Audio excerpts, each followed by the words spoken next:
My beloved people, there is really, as far as announcements go, nothing in today's bulletin that needs to be emphasized that you cannot obtain by just simply reading it yourselves.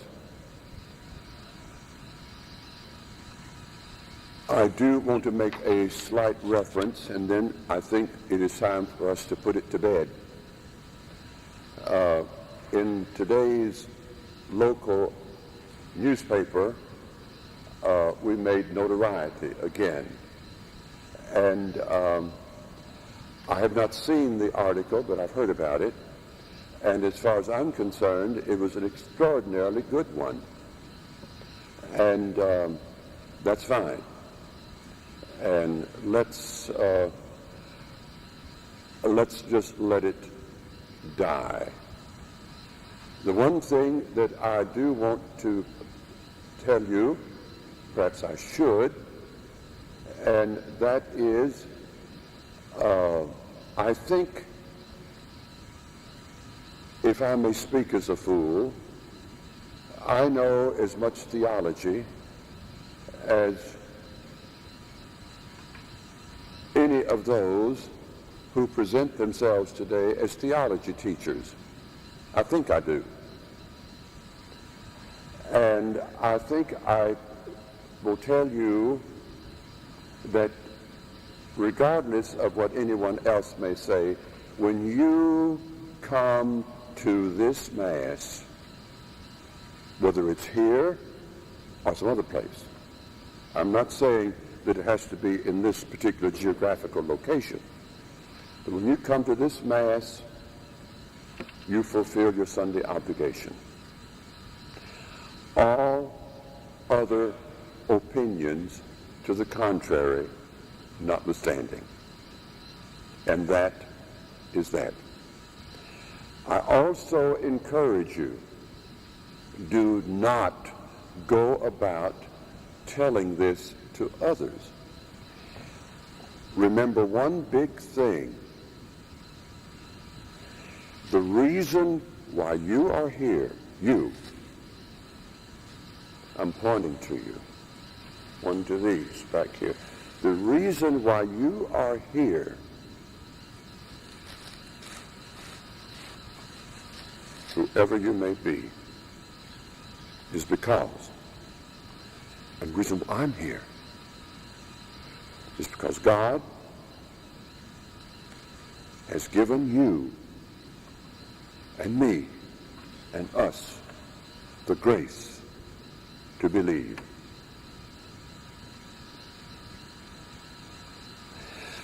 And had he not given us this particular grace, not a single one of us would be here this morning. And until he gives the same grace to others, they will not be here. Is that clear?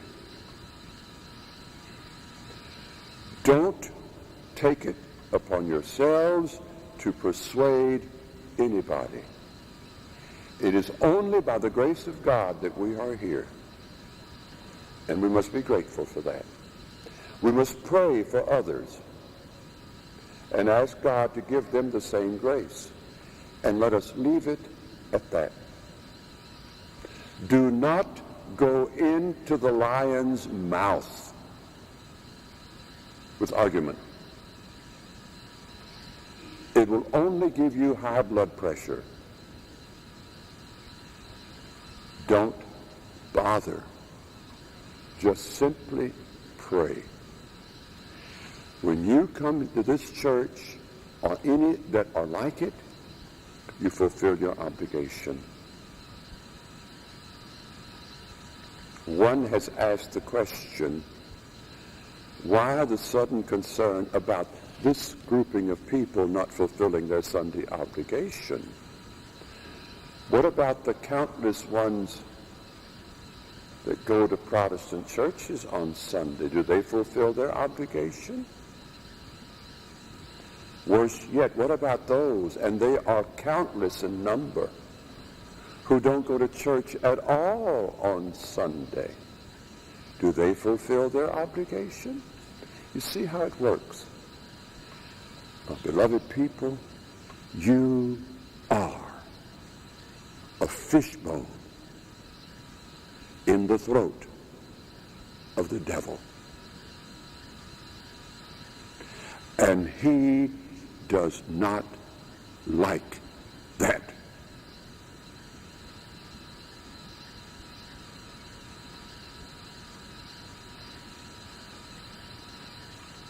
Our marriages, our confessions, of course they are not permitted. They're not permitted any place. But then why worry about us and the validity of our confessions? At least we go to confession. What about the ones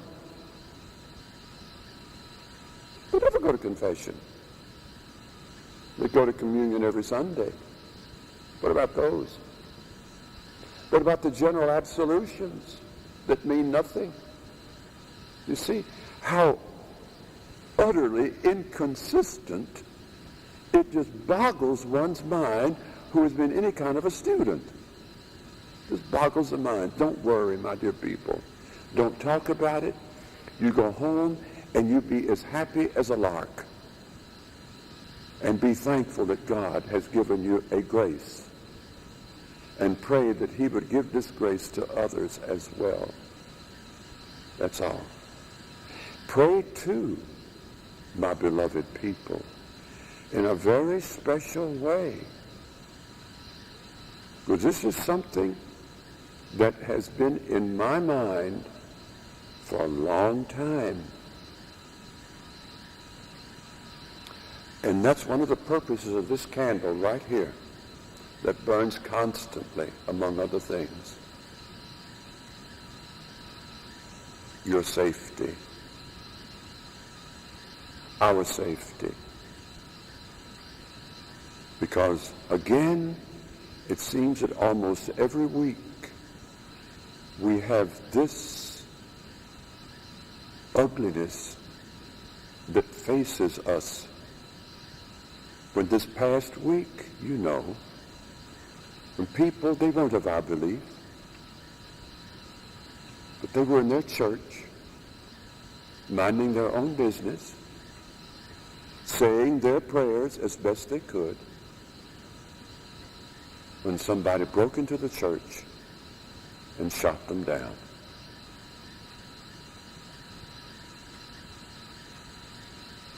That could happen to us. We never know when that door is going to part. And that happened. The only thing that I tell you is for you to be constantly prepared for whatever eventuality. The gospel today says, with your whole heart and with your whole mind and with your whole soul. And this is what we have to do. Put aside the argumentation. Put aside the proving. Put aside the horrendous desire to be right, to be right, to be right. Put that aside. Who are you? And who am I that I and you have to insist on being the ones that are correct? Only God determines that. And all you can hope for, and all that I can hope for, and all that I can hope to accomplish in you, and all that I hope that these men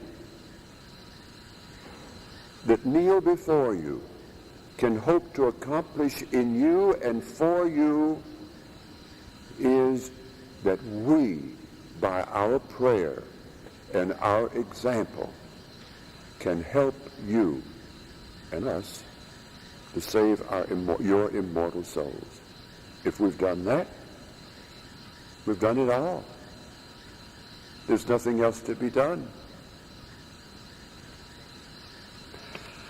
There are certain things that, for matters of instruction, that we put into the bulletin. Like today, we have the thing about the Holy of Holies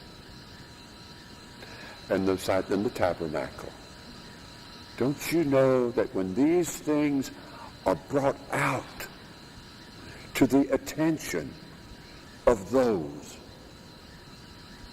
don't you know that this has to be a source of discomfort?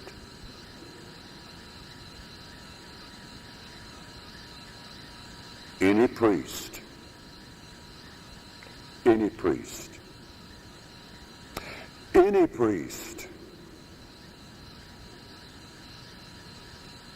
who is even remotely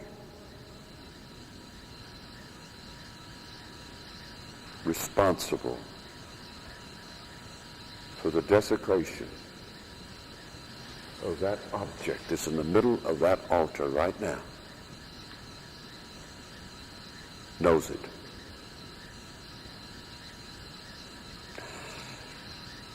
And all in the world that he's doing by acting the part of bravery,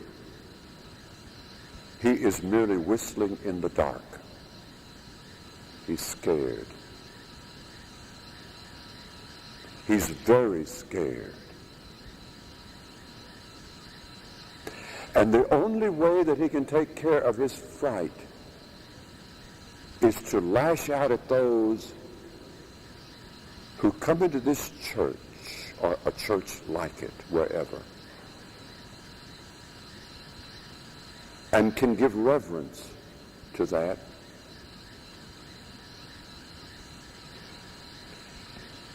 If that is ever removed from this church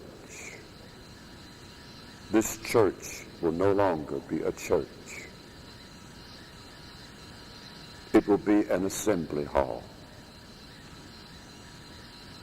That is why this church has been built. Not for you, not for us, but for that. And we have to believe that with every ounce of strength that we've got within us, with our whole heart, with our whole mind, with our whole soul. That is the center of the universe. What you see right there. And as has been said in today's bulletin, I don't want to read it for you. When the poor man by the name of O.S.B, when they were moving the Ark of the Covenant, and I've told you before, all that the Ark of the Covenant had were 2 rocks and a stick. Of course, the rocks were the tablets of the 10 Commandments, and the stick was Aaron's staff. That's what was in the Ark of the Covenant, my beloved people. And they were moving the Ark of the Covenant. And the oxen, as oxen are, can be stubborn. And when they were going across a ditch, the Ark of the Covenant looked like it was going to fall, tilt. It was on a cart.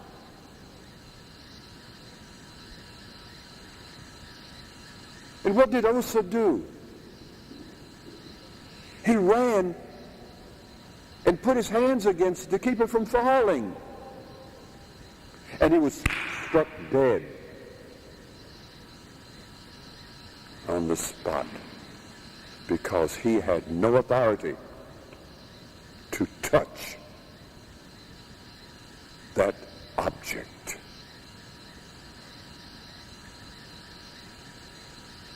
Isn't that horrifying?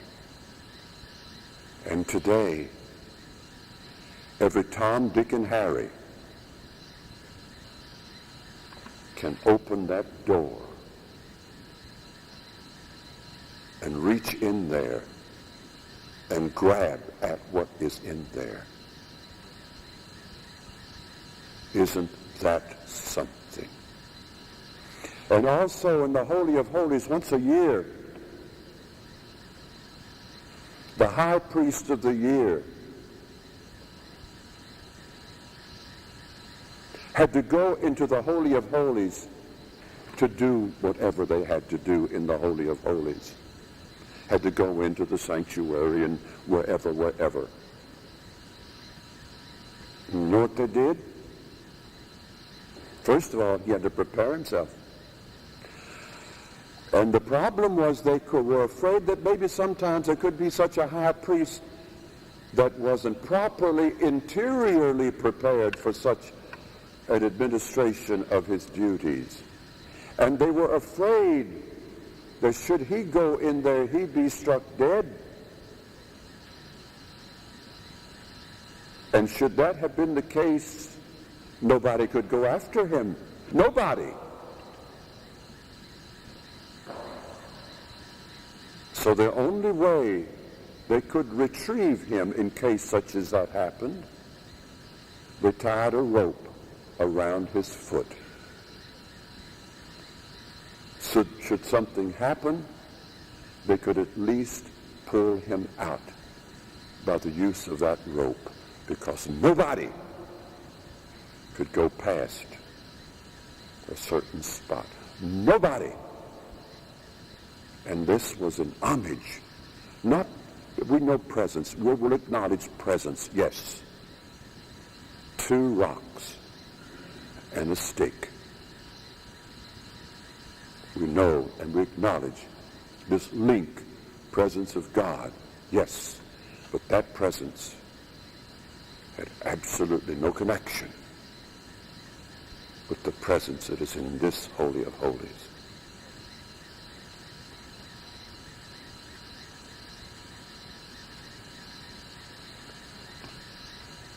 Until we get everything straight,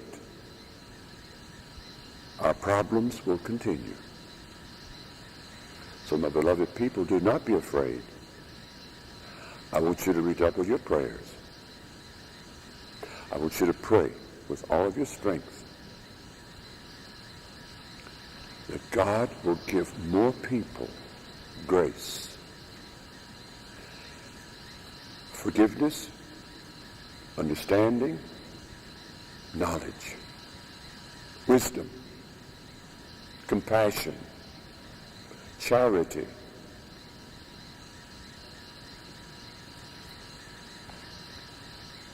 This whole business has been reduced to a matter of discipline. Nothing could be farther from the truth. Yes, we're not obeying, but why? It is a matter of belief. I cannot go to a classroom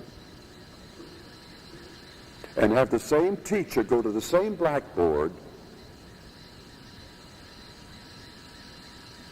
and write on that blackboard 2 plus 2 equals 4 all the time. And on the other side of the blackboard, the same teacher in the same classroom with the same piece of chalk write 2 plus 2 equals anything you want it to equal. And you've got to believe both. How is this possible?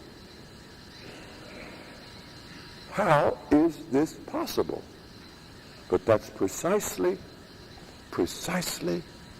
what they have asked us to do.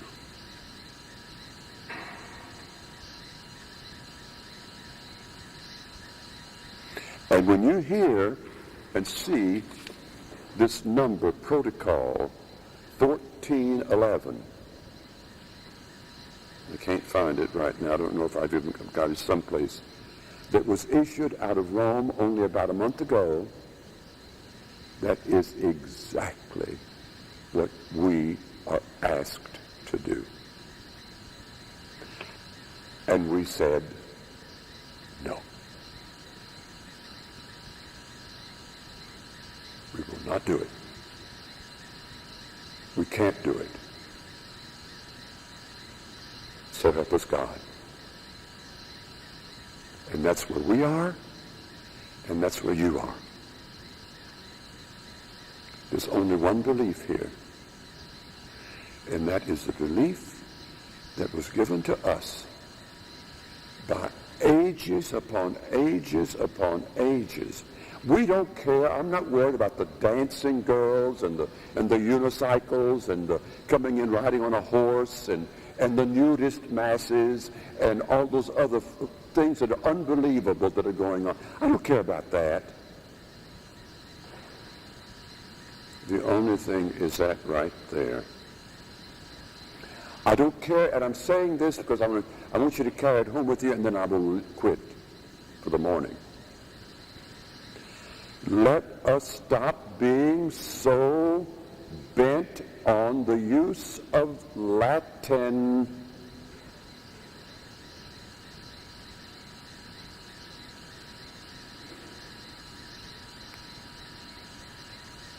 Why?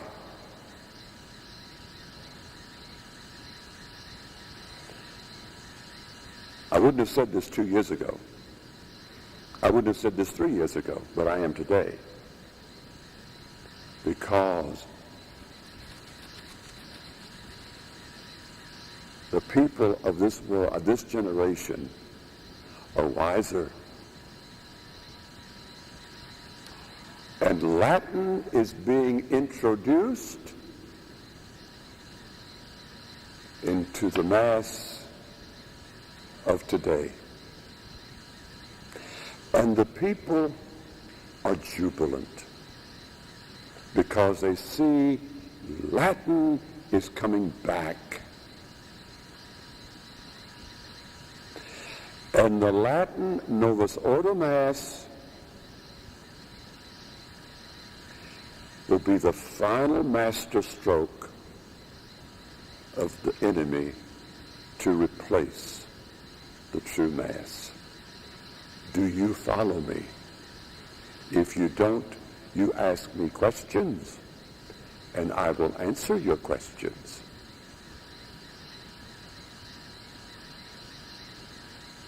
And the people, because it's in Latin, do not know the difference. I just happen to recall, I can't help it, I've got to tell you these things. When it's late, I don't care. About 10 years ago, when we were still over in the little chapel, there was an older gentleman who played the organ beautifully. And he was here one Sunday, and he said, "Can I play the organ?" He had a good voice, too. He could really sing. And I said, "Well, of course, happy to have you." So he started playing the organ. And during the communion, he started singing according to the way he was playing. He started singing in Latin. He was just throwing words, Latin words, just willy-nilly. Words, words, words, words, words, words, words, words, words, words, Latin, Latin, Latin. Absolutely no sense, no coherence, no sentence, no phrase, no clause, no nothing. Just Latin words. And the people started crying because it was so beautiful.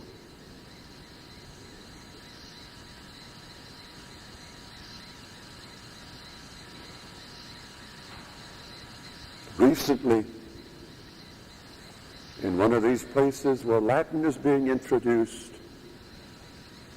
the celebrant, the president, or whatever you want to call him, the chairman of the board, or whatever, when it came time for the consecration of the Mass, the man said the Our Father in Latin instead of the words of consecration. And the people went home in ecstasy because we have returned to Latin. And the fact that they didn't even have a consecration, they didn't know it.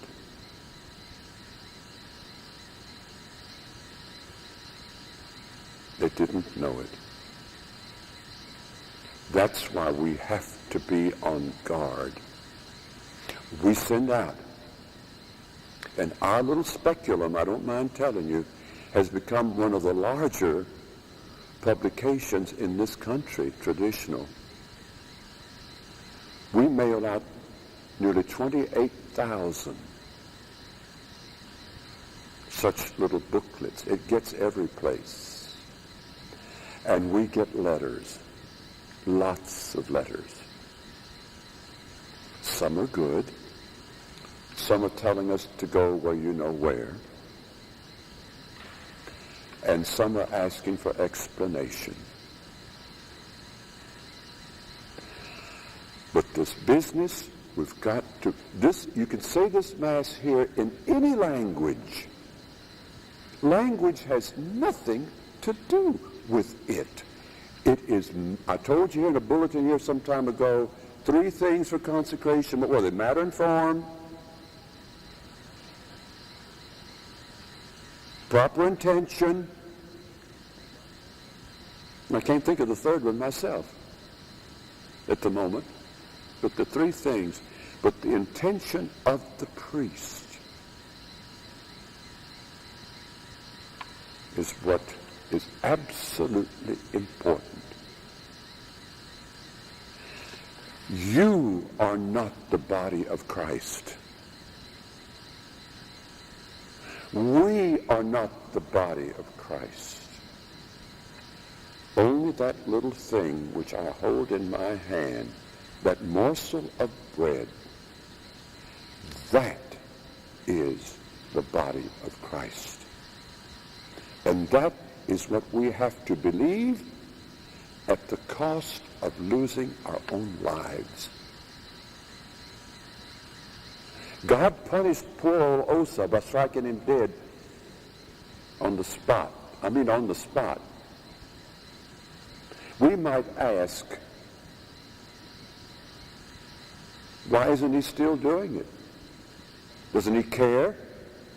Or doesn't he even notice? He cares. He notices. And he is punishing. How is he punishing? With earthquake? No. With flood? No. With storm? No. With plague? No. That's not God's punishment at all. We classified his punishment, but it is not his punishment at all. His punishment is far more profound. His punishment is loss of faith. And if you have lost your faith, life is no longer worth living.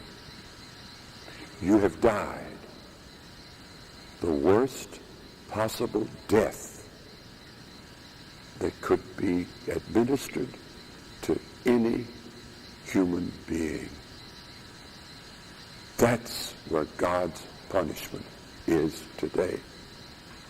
And it is because of that, if you go about and you see the things that are happening, and you read your newspapers, and you listen to your radios, and you look at your TVs, and you look at the internet,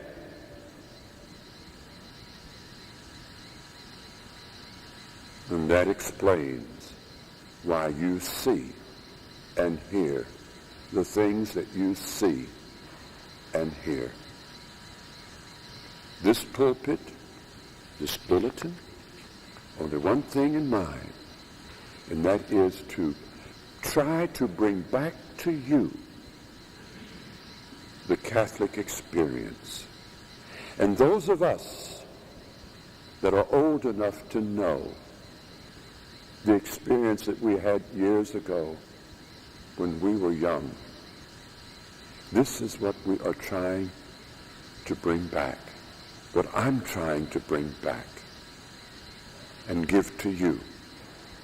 And it is not in this fighting and calling people names and calling everybody heretics and saying this is the only place and I'm the only priest on earth and I'm the only this on earth, I'm the only that on earth. That's a bunch of bunk. The only thing is I'm trying to teach you Catholicity as it was once lived.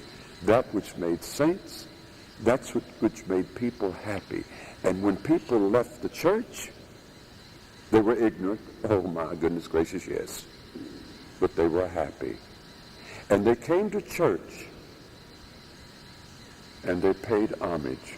And the little old ladies couldn't read, didn't know anything about missals. Missals is only just something of recent vintage. Little old ladies with the little old black roses that were, the black paint was already worn off of it, off the rosary beads.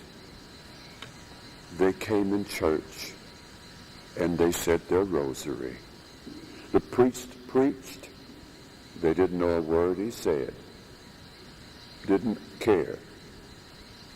But they gave honor to God, and God was pleased. And he gave them the peace that I want you to have when you open that door from the inside and go out. And I want this peace to stay with you all week long in your relationships with each other, in your relationships with anyone you come into contact with. I want this peace to be with you. That's what I want. That's what we want. And if any one of the priests were up here this morning, they would be telling you the same thing. That's what we want. And this peace, my beloved people, there is nothing, absolutely no fortune, no wealth, no gold, no emerald, nothing will equal the magnificence of this peace,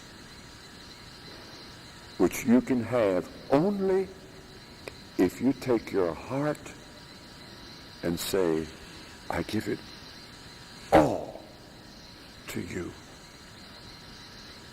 And what you get back in return, I won't even dare try to describe. Peace be with you, my precious people.